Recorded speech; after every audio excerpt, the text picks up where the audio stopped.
Let me introduce myself. I am fabulous. Actually, the proper way is I'm fabulous with an exclamation point. But tonight our very special guest for you is emerging artist, legend in his very own living room, Sir Lady Robert Reed from Honolulu, Hawaii. Let's give a hand for Robert Reed. So, honey, girl, please tell me, what's your story? Well, I was raised in Independence, Missouri, which is a Midwest suburb. My father was an Arkansas hillbilly, and they even fed the chickens through the floorboard when he was growing up. And my mother, she owns a thrift store, and she's sold Avon now for over 40 years. And she was always into crafts, and she would make me and my brother make these little mice families out of seashells that are refrigerator magnets. And then she'd take us around to beauty salons, and I was very shy, and she'd make me go in and approach the women under the hair dryers and offer them these mice families for sale, and it was kind of humiliating. And but it did bring out the mixture between arts and crafts for me. Oh, you poor little fucked up thing. Where did you go after that? A couple years after that, I did get hired by a major airline, and they sent me to New York City. I found New York City very freeing. In fact, I started running around dressed like a French poodle there. And one time I got in the back of a taxi cab, and I realized that I didn't have enough cash. So I decided at the stoplight to jump out and run the other direction, because who's going to notice a 6-foot pink poodle running down the street half naked? But halfway home, running down the street, these garbage men grabbed me by my leash and started pulling me in, and they were stinking. So I started barking at them profusely. And when I did, these lesbian cops came up and told them to stop. Well, thank God for lesbian cops. So you're still running around as a little poodle in New York City?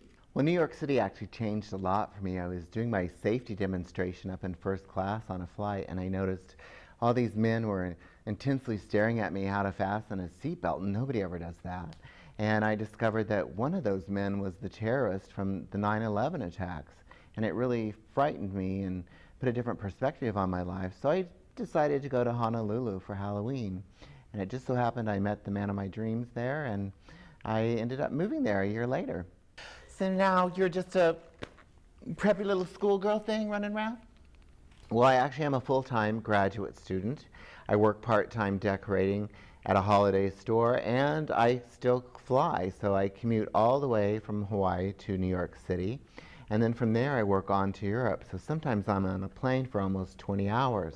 So I decided as a self-portrait to show how many hats that I have to wear and all these different roles that I have to play. I mean, I'm a student, I'm a flight attendant, I'm a son, I'm a brother, I have roommates, I'm a mate, I'm a commuter, I'm all these things. And there's even subsets within this where, as a flight attendant, you're a babysitter, a policeman, a therapist, all these things. So I have all these hats that I have to wear all the time. So this is the hat that I have to wear all the time. It's quite heavy. It took me, well, first I made it in one day, and then I realized I had more time, which is something I normally don't have. So I ended up taking about 3 days with it. And it does come apart in 3 places in case I have to transport it. And it just represents a whole bunch of things. I wanted it to look fun because I do really enjoy my life. But it's also very crippling, which is why I have this outfit, and it's made out of crutches, because wearing all this can get very tiresome. The muffins represent love and me baking for my husband before I leave. The blocks are education, and they also spell out different roles that I play. I feel like I'm a poodle always jumping through hoops, so there's the poodle on here. The sock monkey represents my childhood, and the syringes represent friendship. This top one here is my friend Scotty, and it's his ashes that I've placed in the syringe, because I really felt like he was talking to me through this project, because he used to manage a toy store. All of this kind of seems to lead to a little bit of insanity, I think. So this is my self-portrait, and this is the many hats that I have to wear for my life. But I think as Americans, we all have different hats that we have to wear, but that's what makes each one of us unique. So what would be on your hat?